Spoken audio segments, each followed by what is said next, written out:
علامہ ابن اسیر جزری رحمۃ اللہ علیہ نقل کرتے ہیں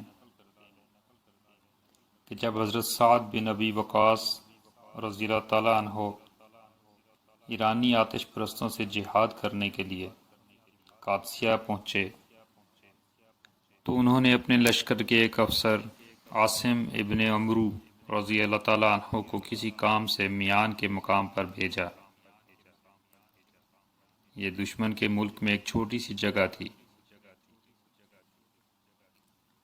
حضرت عاصم یہاں پہنچے تو رسد کا سارا ذخیرہ ختم ہو گیا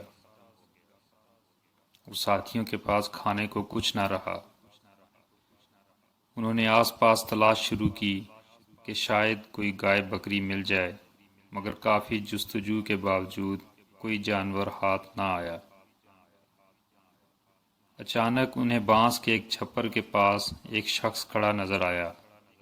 انہوں نے اس سے جا کر پوچھا، کیا یہاں آس پاس کوئی گائے بکری مل جائے گی؟ اس شخص نے کہا، مجھے نہیں معلوم۔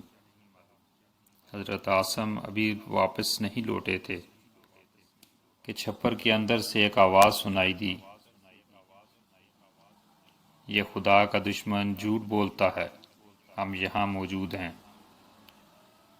حضرت عاصم چھپر میں داخل ہوئے تو دیکھا کہ وہاں کئی گائے بیل کھڑے ہیں، مگر وہاں کوئی آدمی نہیں تھا، اور یہ آواز ایک بیل کی تھی۔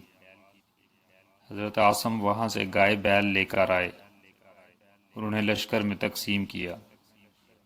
یہ واقعہ کسی نے حجاج بن یوسف کو سنایا تو اسے یقین نہ آیا۔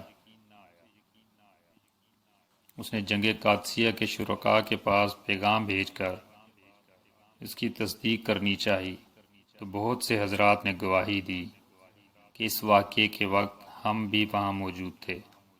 حجاج نے ان سے پوچھا، اس زمانے میں اس واقعے کے بارے میں لوگوں کا تاثر کیا تھا؟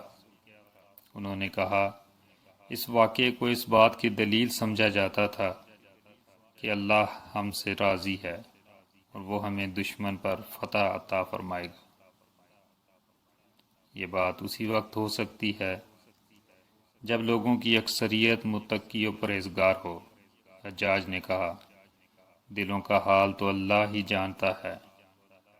انہوں نے کہا، لیکن اتنا ہم بھی جانتے ہیں کہ دنیا سے اس قدر بے نیاز قوم ہم نے ان کے بعد نہیں دیکھی۔